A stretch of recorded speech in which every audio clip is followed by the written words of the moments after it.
नमस्कार, ग्लोबल न्यूजमा स्वागत छ। म वसुधा केसी। नमस्कार, म उषा काफ्ले। सुरुमा हेडलाइन्स।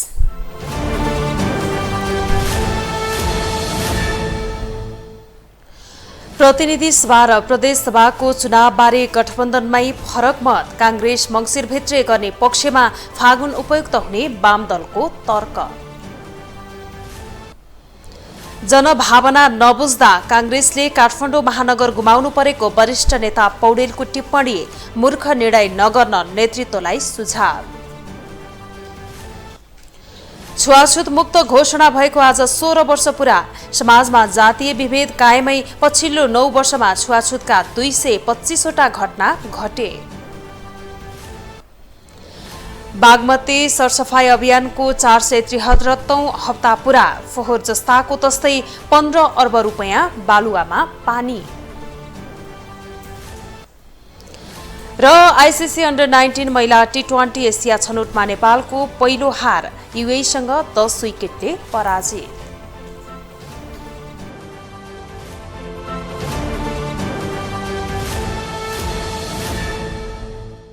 ग्लोबल न्यूज अब विस्तारमा।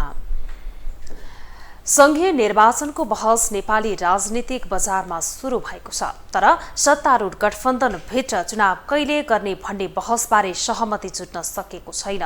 कांग्रेस कार्तिक वा मंगिरभित्रै चुनाव गर्ने मोडमा छ भने गठबन्धन सम्बद्ध वामपन्थी दलहरू फागुनमा चुनाव गर्नु उपयुक्त भन्दै आएका छन्। किन वामपन्थी दलहरू फागुनमा चुनाव गर्न लबिङ गरिरहेका छन् त?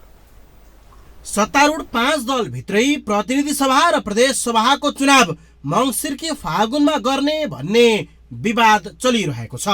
गठबन्धन सम्बद्ध केही दल समानुपातिक सांसदको पदावधि फागुनमा मात्रै सकिने हुँदा चुनाव फागुनमा गर्नुपर्ने बताइरहेका छन्। त्यसबाहेक स्थानीय तहको परिणामले कार्यकर्ता र नेताहरू बीचको सम्बन्ध चिसिरहेको हुँदा सकभर चुनाव फागुनमा गर्ने उनीहरूको लबिङ छ। तर यता कांग्रेस कार्तिक वा मंगिरभित्रै चुनाव गर्नुपर्ने लाइनमा देखिएको छ। प्रधानमन्त्री शेरबहादुर देउवाले शनिबार एक कार्यक्रममा कार्तिक वा मंगिरभित्रै चुनाव हुने बताएसँगै कांग्रेसको लाइन स्पष्ट भएको हो। यो सँगै कार्तिक वा मंगिरभित्रै चुनाव हुने सम्भावना पनि बढेको छ।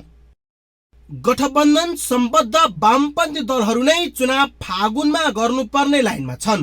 स्थानीय तह चुनावको परिणामको पराकम्पनले चुनाव गरिहाल्दा राम्रो नतिजा नआउने भन्दै उनीहरूको लबिङ फागुनमा चुनाव गर्नुपर्ने भन्ने देखिएको हो। त्यसबाहेक वाम गठबन्धनको पनि चर्चा सुरु हुँदा फागुनमा चुनाव हुँदा त्यसबीचमा वाम तालमेल र एकताको बहस पनि गर्न पाइने र गठबन्धनमा स्पेस पनि खोज्न सहज हुने हुँदा कम्युनिस्ट दलहरूको रोजाइ फागुन रहेको देखिन्छ। अब सेकेन्ड कहाँ हो त भने सङ्घ र प्रदेशको चुनाव, के अरे सङ्घ प्रदेश र सङ्घको चुनावमा जानु पर्यो। प्रदेश र सङ्घको चुनाव गएपछि यसको एउटा कोर्स पुरा हुन्छ। अब यो कोर्सभित्र काम गर्ने दौरानमा है काम गर्ने घर बनाउने बेलामा ठेकेदारहरू कहिले काहीँ फेरिन्छन् क्या। आधा बनाएर पनि एउटा ठेकेदारले छोडिदिन्छ, अर्को ठेकेदार ल्याएर बनाउनु पर्ने हुन्छ नि। अब त्यस्तै हो। हामीले एउटा कोर्स पुरा गरिसकेपछि त्यो विश्वासको जग भत्किन थाल्यो भने अर्को कोर्स जान पनि सक्दछ। वामपन्थी दलहरूको दाउ त्यस्तो भए पनि कांग्रेसको दाउ भने फरक देखिन्छ। स्थानीय तह निर्वाचनको परिणामले उत्साही कांग्रेस गठबन्धनले नै कार्तिक वा मंगिरभित्रै चुनाव गरेर संघीय चुनाव मार्फत पहिलो पार्टी बन्न चाहन्छ। फागुनसम्ममा पुग्दा राजनीतिक कोर्स परिवर्तन हुन सक्ने डरले प्रधानमन्त्री शेरबहादुर देउवा जसरी पनि कार्तिक वा मंगिरभित्रै चुनाव सम्पन्न गर्न सक्रिय भएर लागेका छन्। के देउवाले गठबन्धन सम्बद्ध अन्य दलहरूलाई फकाएर कार्तिक मंगिरभित्रै चुनाव गर्न सक्लान् त? क्यामेरामा विजय ठकुराठीका साथमा विकास आचार्य, काठमाडौँ।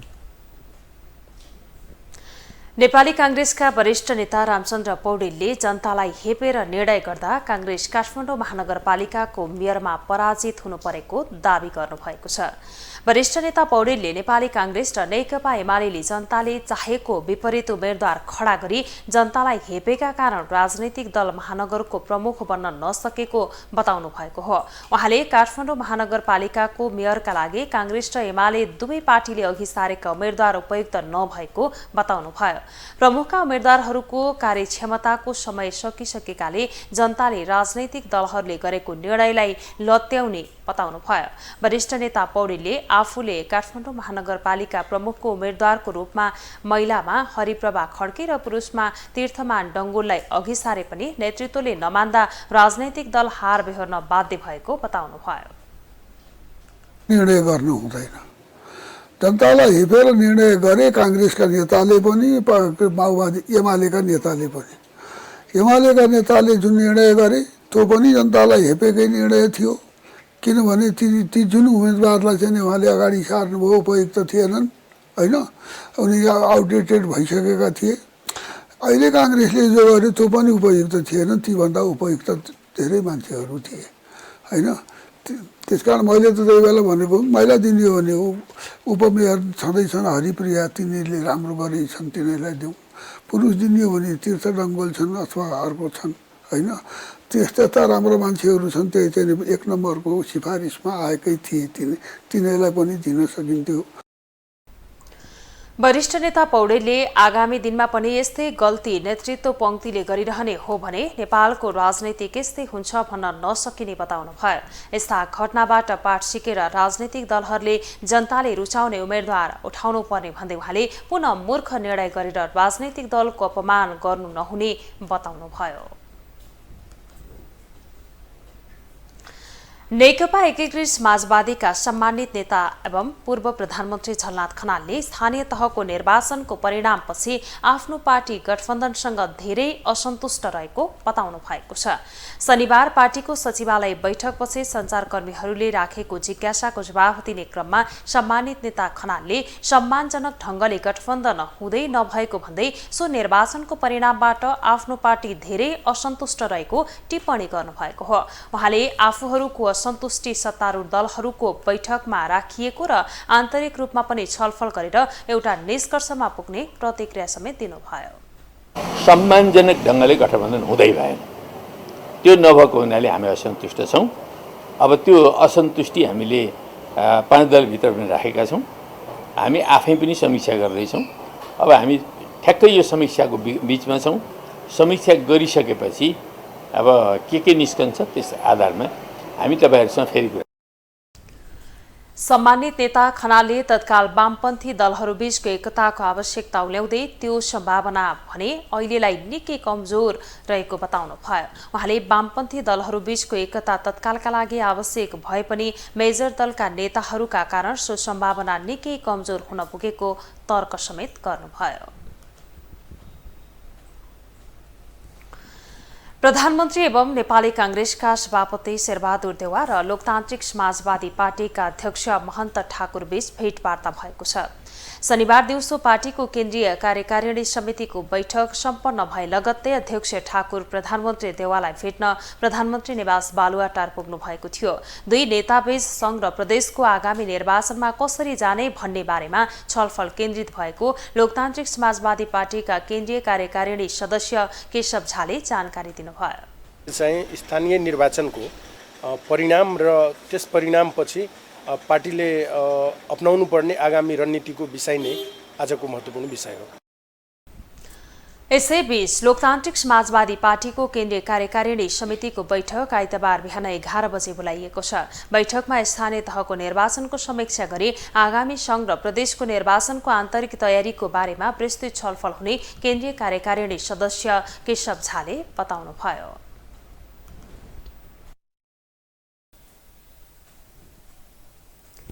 नेकपा माओवादी केन्द्रका अध्यक्ष पुष्पकमल दाहाल प्रचण्ड र काठमाडौँ महानगरपालिकाका मेयर वालेन्द्र शाह बालिन बीच भेटवार्ता भएको छ। मेयर शाहले आज प्रचण्ड निवास खुमलटारमा पुगेर भेट गर्नु भएको हो। भेटका क्रममा अध्यक्ष प्रचण्डले मेयर शाहलाई बधाई दिँदै देश र जनतालाई केन्द्रमा राखेर काम गर्न सुझाव समेत दिनु भएको छ। अध्यक्ष प्रचण्डले बालेनको जित क्रान्ति भएको समेत उल्लेख गर्नुभएको छ। सोही भेटमा काठमाडौँ उपत्यकाको फोहोर व्यवस्थापन लगायत समग्र विकासका विषयमा कुराकानी भएको प्रचण्डको निजी सचिवालयले जनाएको छ। अध्यक्ष प्रचण्डले बालेन र बालेन जस्तै स्वतन्त्रलाई सदैव आफ्नो र आफ्नो पार्टीको सहयोग रहने समेत बताउनु भएको छ। काठमाडौँ महानगरपालिकाको मेयर पदमा निर्वाचित भएपछि बालेनले प्रधानमन्त्री शेरबहादुर देउवा र नेकपा एमालेका अध्यक्ष केपी शर्मा ओलीलाई यसअघि भेटिसक्नु भएको छ। काठमाडौँ महानगरपालिकाको मेयर बनेका बालेन शाह निर्वाचित भएकै दिनदेखि सक्रिय देखिएका छन्, तर कार्यपालिकामा भने उनको बहुमत छैन। राजनीतिक दलका तर्फबाट निर्वाचित बनेका वडा अध्यक्षहरूले सहयोग नगर्दा कुनै पनि निर्णय गर्न नसक्ने अवस्थामा रहेका बालेनले राजनीतिक भेटवार्तालाई भने तीव्रता दिएका छन्। बालेनको मुख्य चुनौती राजनैतिक दलसँगको सहकार्य र जनअपेक्षा अनुसारको काम रहेको राजनीतिज्ञहरू बताउँछन्।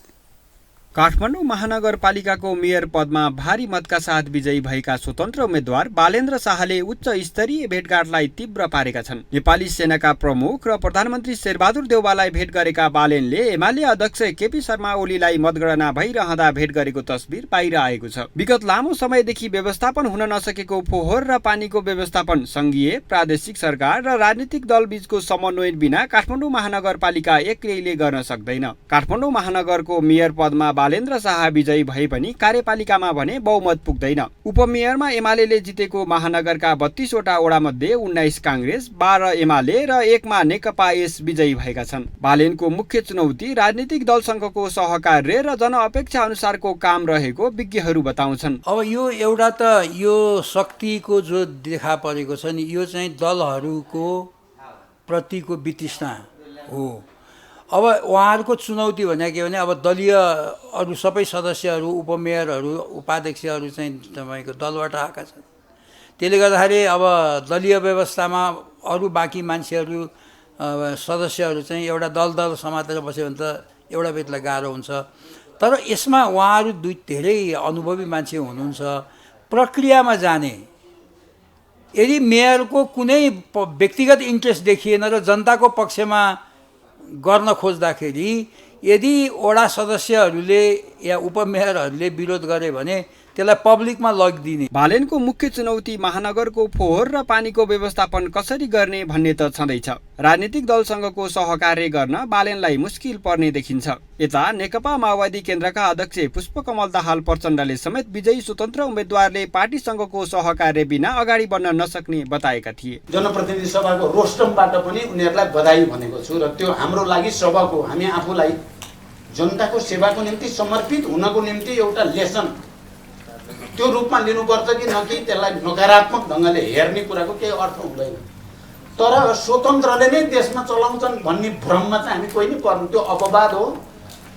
उहाँहरू कुनै न कुनै रूपमा पार्टीहरूसँग समन्वय गरेर मात्रै आफ्नो कामलाई अगाडि बढाउन सक्ने स्थिति हुन्छ। अहिले यो देशमा पार्टी सिस्टम चाहिँ कमजोर बन्ने, स्वतन्त्रको राज्य चल्ने भन्ने यो बिल्कुल हुन सक्ने कुरा होइन। पेसाले इन्जिनियर बालेन्द्र शाहले काठमाडौँ महानगरपालिकाको पहिलो बैठक प्रत्यक्ष प्रसारण गरेका थिए, जुन बैठकमा समेत वडा अध्यक्षहरूले एक्लै अगाडि नबढ्न सुझाव दिएका थिए। स्वतन्त्र उम्मेद्वारका रूपमा विजयी भएका बालेनसँग मतदाताको ठूलो अपेक्षा समेत देखिन्छ। तर राजनीतिक दलले सहयोग नगर्दा भने उनी मात्र होइन, एउटा अभियान समेत असफल हुने सम्भावना देखिएको छ। ग्लोबल टेलिभिजनका लागि क्यामेरामा विजय ठकुराठीका साथ कविन्द्र तिमल सिन्हा, काठमाडौँ। नेपाल छुवाछुत मुक्त घोषणा भएको आज 16 वर्ष पूरा भएको छ। 2063 साल जेठ 21 गते सरकारले नेपाललाई जातीय छुवाछुत मुक्त राष्ट्र घोषणा गरेको थियो। हरेक वर्ष जेठ 21 गतेलाई जातीय भेदभाव तथा छुवाछुत उन्मूलन दिवसका रूपमा मनाउने गरिन्छ। 2058 साल साउन 32 गते छुवाछुत अन्त्य गर्ने प्रतिबद्धता सहित त्यही वर्ष राष्ट्रिय दलित आयोगको स्थापना भएको थियो। नेपालको संविधानमा जातीय भेदभाव तथा छुवाछुत विरुद्धको हक र सामाजिक न्यायको हक जस्ता मौलिक हकको व्यवस्था गरिएको छ।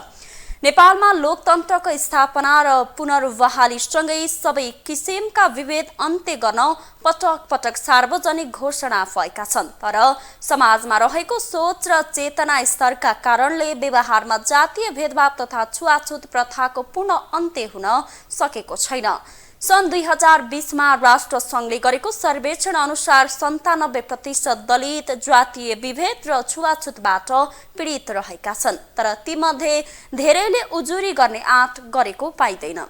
पछिल्लो 9 वर्षमा मात्रै छुवाछुतका 225वटा घटना भएका छन्। दिवसका अवसरमा राष्ट्रपति विद्यादेवी भण्डारीले जातीय भेदभाव तथा छुवाछुत प्रथा विरुद्ध दृढतापूर्वक क्रियाशील हुन सबैलाई आह्वान गर्नुभएको छ। यस्तै प्रधानमन्त्री शेरबहादुर देउवाले जातीय भेदभाव र छुवाछुत सामाजिक रूपमा अनैतिक, अमानवीय र कानुनी रूपमा गम्भीर अपराध जन्य काम भएको बताउनु भएको छ।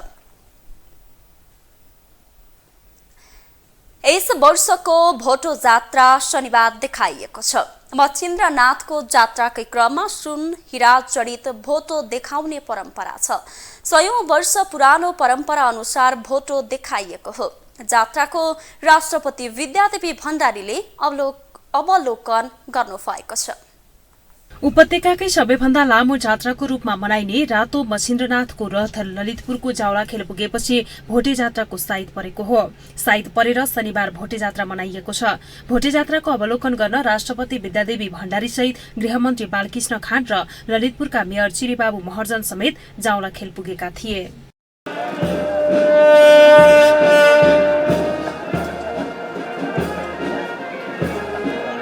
ज्योतिषीले साइथेरी रातो मच्छिन्द्रनाथको रथ तानेर ललितपुरको 30 तोलबाट जावलाखेल पुर्याइएको चौथो दिन भोटे जात्रा मनाउने परम्परा रहेको छ। किम्बदन्ती अनुसार तौदहलाई राजधानी बनाएर नागराज्य चलाएका राजा कर्कोटककी रानीको आँखा दुखेको र कर्कोटकले उपचारका लागि वैद्यको खोजी गर्दा भक्तपुरमा वैद्य भेटिएका थिए। वैद्यलाई उपचारका लागि आग्रह गरेको र उपचारपछि रानीको आँखा निको भएपछि राजा कर्कोटक खुशी भएर वैद्यलाई हिरा जडित भोटो देखाएर पठाए। वैद्यले एक दिन खेतको डिलमा भोटो राखेर काम गर्न थालेका बेला भूतले भोटो चोरेर लग्यो। भोटो चोरी भएको दोस्रो दिन रातो मच्छिन्द्रनाथको रथ यात्रा हेर्न किसान 30 टोल जाँदा भूतले भोटो लगाएर आएको देखेपछि दुवै बीच झगडा भएकाले भोटो मच्छिन्द्रनाथको जिम्मा लगाइएको किम्बदन्ती रहेको छ। तत्कालीन राजाले भोटोको प्रमाणसहित लिन आउनु भनी रथ जावलाखेल पुर्याएको चौथो दिन भोटो देखाउने चलन चलेको बताइन्छ। त्यसैको निरन्तरता अनुसार अहिले समेत भोटो कसैको भए दावी गर्न आउनु भन्दै भोटो देखाउने गरिन्छ। भोटो देखाएपछि लाहाछाप लगाएर मच्छिन्द्रनाथकै जिम्मा लगाउने गरिन्छ। ग्लोबल न्यूजमा अब एकैछिन ब्रेक।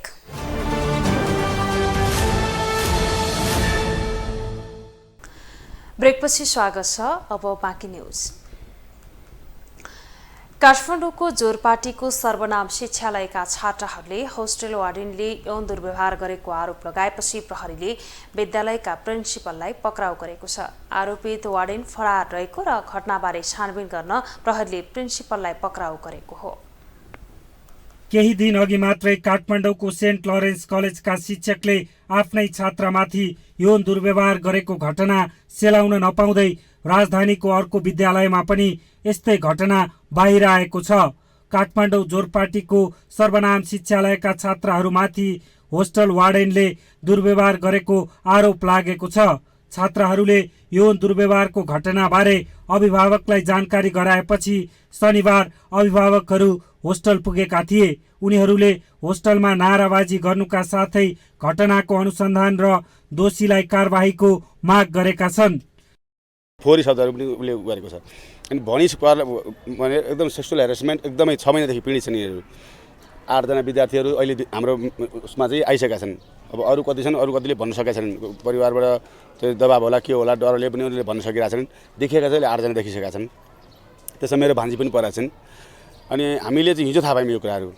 हिजो थाहा पाएपछि चाहिँ हामीले प्रिन्सिपललाई सोध्यौँ के हो सर यस्तो कुरा सुन्नमा आयो भनेर सोद्धाखेरि होइन यो के होइन यसो अलिअलि जिस्काएको मात्रै हो भनेर भन्नुभयो। तर यिनीहरूले कम्प्लेन गर्दाखेरि चाहिँ तिमीहरू मेरो घरभित्रका मान्छेहरू यो कुराहरू फ्ल्याक्स नगर, यो कुरा गरेर पनि तिमीलाई रेस्ट्रिक्ट गरिदिन्छु भनेर उहाँको म्याडमले समेत भन्नुभएको छ। हामीसँग चाहिँ सबै मतलब मेसेन्जरमा रेकर्डहरू छ। त्यही भएर हामी कानुनी दायरामा ल्याएर त्यसलाई कारबाही गराउनको लागि हामी आइरहेछौँ। छात्राहरूले आरोप लगाएपछि छानबिन गर्न पुगेका प्रहरीले विद्यालयका प्रिन्सिपललाई पक्राउ गरेको छ। प्रहरीका अनुसार आरोपित होस्टेल वार्डेन भने फरार छन्।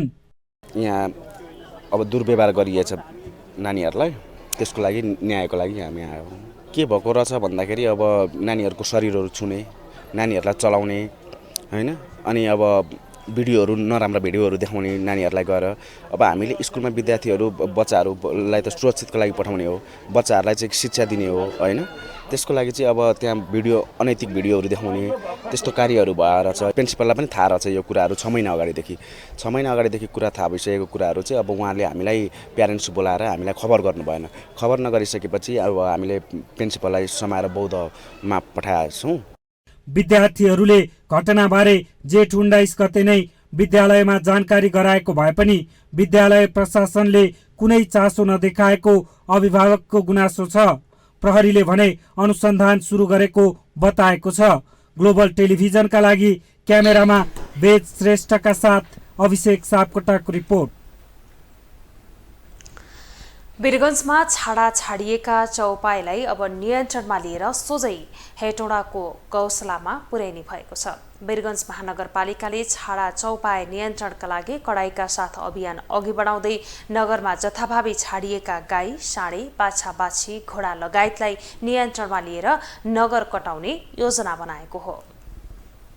नगरलाई छाडा चौपाई मुक्त बनाउने भन्दै वीरगञ्ज महानगरपालिकाले अभियान सुरु गरेको छ। महानगरपालिकाले वीरगञ्जमा छाडा छाडिएका चौपाईलाई नियन्त्रणमा लिएर हेटौडाको गौशाला पुर्याउने अभियान सुरु गरेको हो। सामान्य जरिवाना र चेतावनी दिएर छाड्दा अटेरी गर्ने क्रम बढेको भन्दै महानगरपालिकाले छाडा चौपाई नियन्त्रणपछि जफत गर्ने र ती चौपाईलाई हेटौडाको गौशालामा पुर्याइने निर्णयमा पुगेको नगर प्रमुख राजेश मान सिंहले बताए। सडक चौपायामा चाहिँ तपाईँको गाईहरू सब घोडाहरू चाहिँ सब ल्याइकन हामी चाहिँ गाईहरूलाई चाहिँ नि हेटौडाको गौशाला पठाउँदैछौँ होइन, र घोडाहरू जसको हो त्यसलाई राखेर चाहिँ नि हामीहरू चाहिँ नि अन्तिम गरिकन जुर्माना गरिकन त्यसलाई बुझाउँदैछौँ। त्यसपछि पनि नभएपछि त्यसलाई चाहिँ नि वीरगञ्जको सिमाना कटाइकन बाहिर जङ्गलमा छोडेर आउने काम हुन्छ। छाडा गाई तथा साँडेलाई गौशालामा पठाइने भए पनि छाडा छाडिएका घोडालाई नियन्त्रणमा लिएर जरिवाना तिराएर मात्रै छोड्ने मेयर सिंहले बताए। जरिवाना गर्दा पनि छाड्न अटेर गरे वीरगञ्जको सिमाना कटाइदिने गरी अभियानलाई अगाडि बढाएको सिंहको भनाइ छ।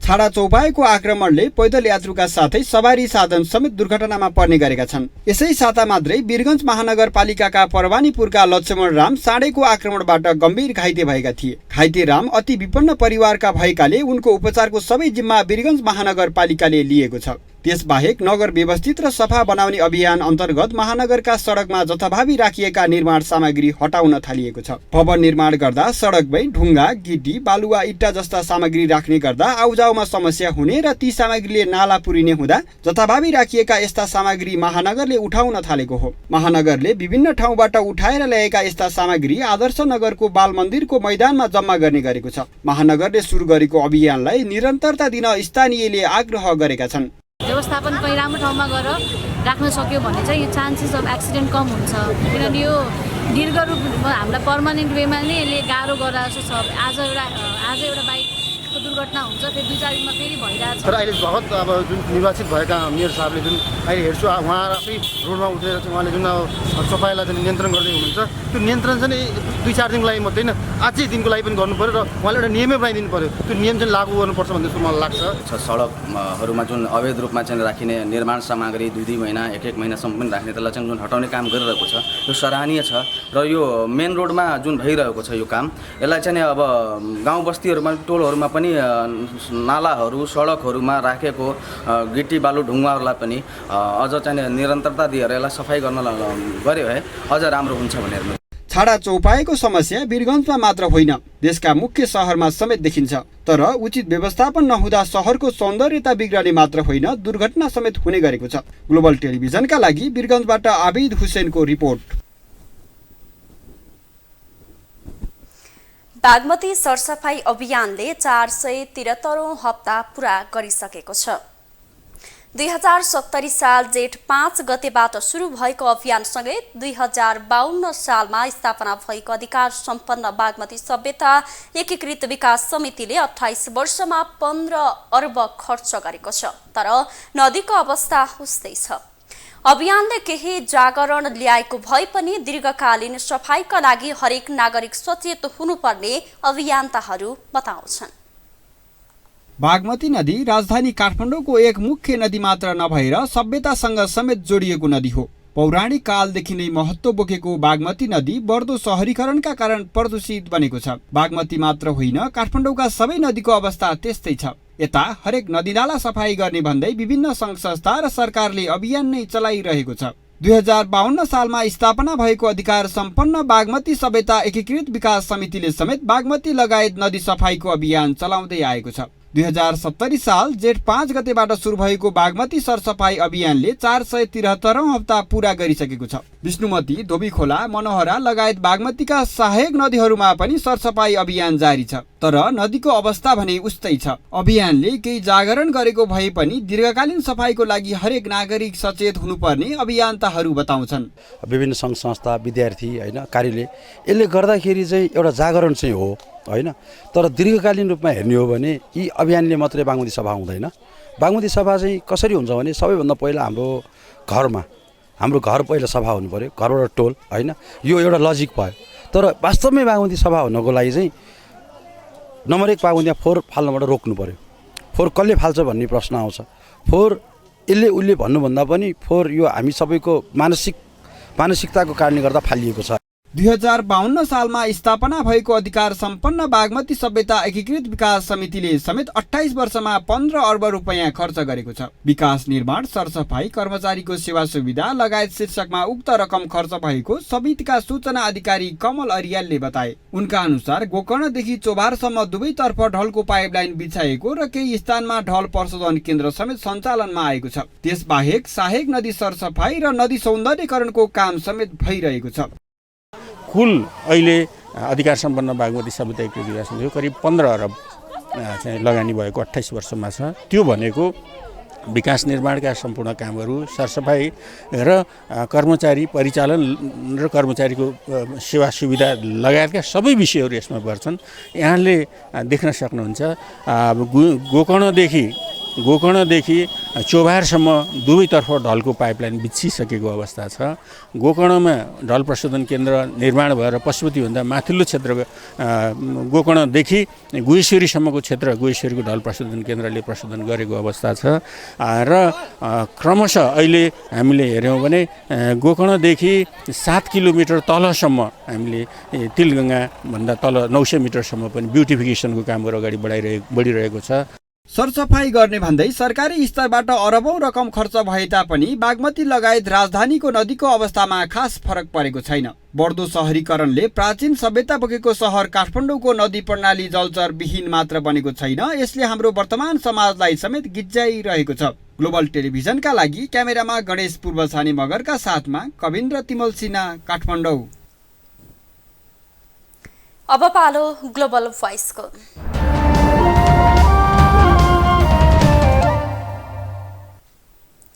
काठमाडौँमा जनघनत्व बढ्दै गएपछि त्यसको निशानामा पर्यो बागमती नदी। नदीलाई सफा राख्न सरकारी तथा गैर सरकारी क्षेत्रबाट विशेष योजना पनि सञ्चालन गरिए। 2070 साल जेठ 5 गतेबाट सुरु भएको बागमती सरसफाई अभियानले 473औं हप्ता पूरा गरिसकेको छ।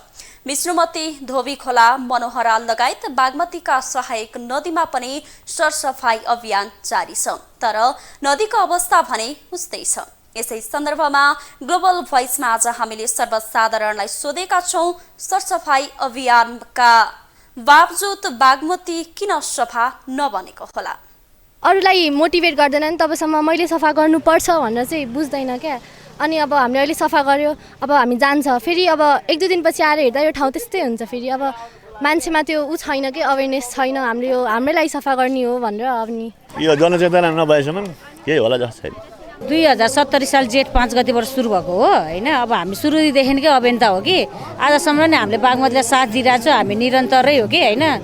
अब गरिरहेछु अब कति यो ढलहरू बनाइरहेछ उ गरिरहेछ कि त्यही पनि रोक्न सकेको छैन।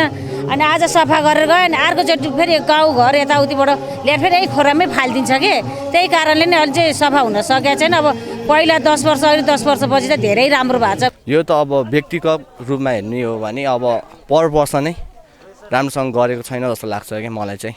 अब आज हामीले गर्यो, आज हाम्रो टिमले गर्यो होइन, आज हाम्रो टिम मेम्बरले गर्यो, भोलि आउँदा फेरि अरूले गरिदिँदैन होइन।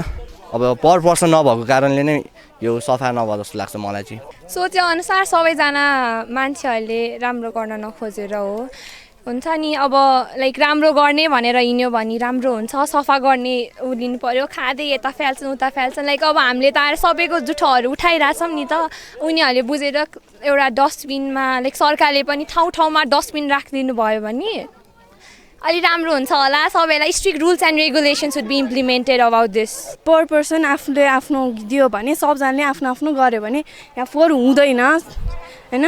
अर्को फ्राइडे स्याटरडेसम्म यो डबल हुनसक्छ होइन। सबजनाले फाली गर्छन्।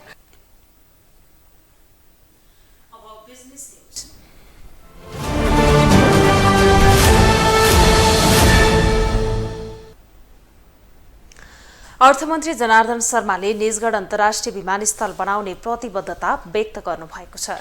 शनिबार बेजगञ्ज उद्योग वाणिज्य सङ्घको 46औं सर्वसाधारणमा बोल्दै मन्त्री शर्माले यस्तो प्रतिबद्धता जनाउनु भएको हो।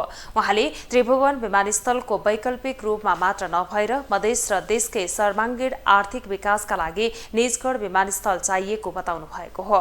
उहाँले निजगढ विमानस्थल र काठमाडौँ तराई द्रुत मार्गलाई सँगसँगै जोड्नु आवश्यक रहेको बताउनु भयो।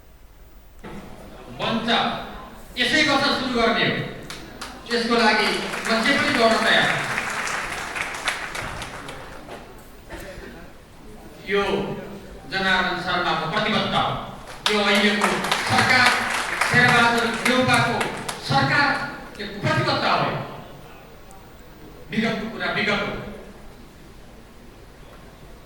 बिरगञ्ज चिनी कारखाना चलाउने हो, चलाउनु पर्छ। यो चलाउन भनेर तयारी गरेको आज 5-7 महिना भइसकेको छ। अर्थमन्त्री शर्माले बिरगञ्ज चिनी मिल चलाउने कुरा बजेटमा उल्लेख गरिएको भन्दै त्यसलाई मजाकको रूपमा नलिन पनि आग्रह गर्नुभयो। उहाँले 5-7 महिनादेखि निरन्तर यसबारे गरेको अध्ययनबाट प्राप्त निष्कर्षका आधारमा सो चिनी मिल चलाउन सरकार तयार रहेको बताउनुभयो। कार्यक्रममा अर्थ सचिव मधुकुमार मरासिनीले बिरगञ्ज क्षेत्र उद्योग व्यापारको लाइफलाइन भएको बताउनुभयो। सरकारले उच्च निर्यात हुने वस्तुमा बढाएको नगद अनुदानमा तयारी पोसाकलाई उपेक्षा गरेको नेपाल तयारी पोसाक उद्योग सङ्घले बताएको छ। सङ्घले पत्रकार सम्मेलन मार्फत आगामी आर्थिक वर्षको बजेटमा सरकारले बढाएको नगद अनुदान विभेदपूर्ण भएको जनाएको हो। पत्रकार सम्मेलनमा बोल्दै सङ्घका महासचिव अशोक कुमार अग्रवालले उच्च निर्यात हुने वस्तुको अनुदान बढाए पनि त्यसरी तयारी पोसाकलाई नसमेटिएकोले विभेद गरेको बताउनुभयो। उहाँले सरकारसँग विगत 10 वर्षदेखि सङ्घले उच्च निर्यात हुने वस्तुमा 10% अनुदान माग गर्दै आए पनि 8% सम्म समेट्नु जायज भएको बताउनुभयो। तर अन्य वस्तुमा 3 देखि 5% रहेको अनुदान 8% पुर्याउँदा तयारी पोसाकलाई नसमेटिएको बताउनुभयो। सङ्घका अध्यक्ष चण्डी प्रसाद अर्यालले तयारी पोसाक उद्योगलाई सरकारले प्राथमिकतामा नराखेको गुनासो गर्नुभयो। उहाँले बजेट मार्फत केही वस्तुको निर्यातमा 8% सम्म बढाए पनि तयारी पोसाकमा अनुदान नबढाएर विभेद गरेको बताउनुभयो। विगत लामो समयदेखि सबैभन्दा बढी निर्यात हुँदै आएको पोसाकमा सरकारले अनुदान नदिएको उहाँको भनाइ थियो। अध्यक्ष अर्यालले सरकारले तयारी पोसाकमा 8% को अनुदान उपलब्ध गराएर निर्यात दोब्बर बनाउन दावी समेत गर्नुभयो। सरकारले बजेट मार्फत उच्च निर्यात हुने वस्तुमा 3 रुपैयाँदेखि 5% दिने गरेकोमा नयाँ बजेट मार्फत 8% अनुदान दिने भएको छ।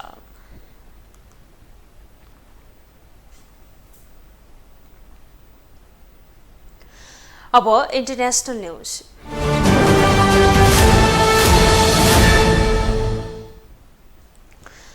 रूस युक्रेन युद्धमा अफ्रिकी देशहरू पीडित भएको र रूसले उनीहरूको समस्या कम गर्नुपर्ने अफ्रिकी संघले जनाएको छ। अफ्रिकी संघका प्रमुख मैकी साल र रूसी राष्ट्रपति भ्लादिमिर पुटिन बीचको भेटवार्तामा उक्त माग राखिएको हो। दुई देशका नेता बीचको वार्तापछि अफ्रिकी संघका प्रमुख मैकी सालले रूसी नेताले अन्न र मलको निर्यातलाई सहज बनाउने बाचा गरे तापनि यो कसरी हुन्छ भन्ने बारे कुनै विवरण नदिएको जानकारी दिए। पुटिनले रूसले युक्रेन बन्दरगाहमा अन्न निर्यातमा रोक लगाएको कुरा स्वीकार गरेका छन्। अफ्रिकामा खपत हुने 40% भन्दा बढी गहुँ रूस र युक्रेनबाट आउँछ, तर रूस र युक्रेन बीचको युद्धका बीच काला सागरमा युक्रेनहरू बन्दरगाहहरू निर्यातका लागि अवरुद्ध रहेका छन्। युक्रेन र उसका सहयोगीहरूले बन्दरगाह अवरुद्ध गरेकोमा रूसलाई दोष दिन्छन्। रूस र युक्रेन बीच युद्ध सुरु भएदेखि नै अफ्रिका महादेशमा खाद्यान्नको मूल्यवृद्धि तीव्र वृद्धि भएको छ। यसैबीच अफ्रिकी देश चाडले राष्ट्रिय खाद्य संकटकाल घोषणा गरेको छ।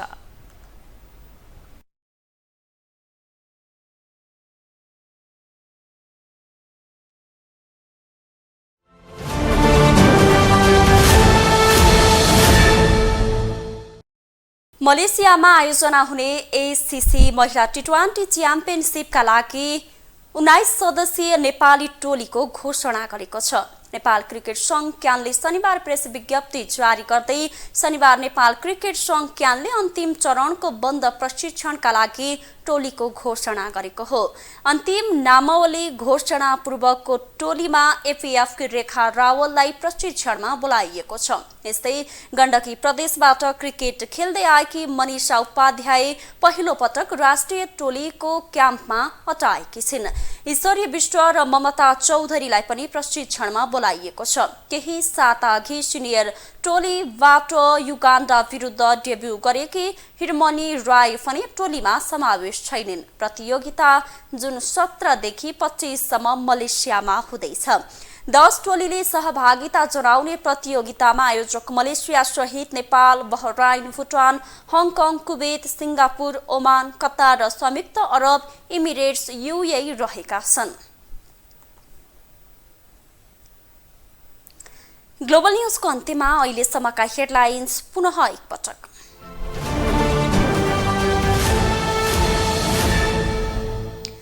प्रतिनिधि सभा र प्रदेश सभाको चुनावबारे गठबन्धनमै फरक मत। कांग्रेस मंगिर भित्रै गर्ने पक्षमा, फागुन उपयुक्त हुने वाम दलको तर्क। जनभावना नबुझ्दा कांग्रेसले काठमाडौँ महानगर गुमाउनु परेको वरिष्ठ नेता पौडेलको टिप्पणी। मूर्ख निर्णय नगर्न नेतृत्वलाई सुझाव। छुवाछुत मुक्त घोषणा भएको आज 16 वर्ष पुरा। समाजमा जातीय विभेद कायमै। पछिल्लो 9 वर्षमा छुवाछुतका 225 घटना घटे। बागमती सरसफाई अभियानको 473औं हप्ता पुरा। फोहोर जस्ताको त्यस्तै 15 अर्ब रुपैयाँ बालुवामा पानी। र आईसीसी अन्डर 19 महिला टी20 एसिया छनौटमा नेपालको पहिलो हार। UAE-सँग 10 विकेटले पराजित।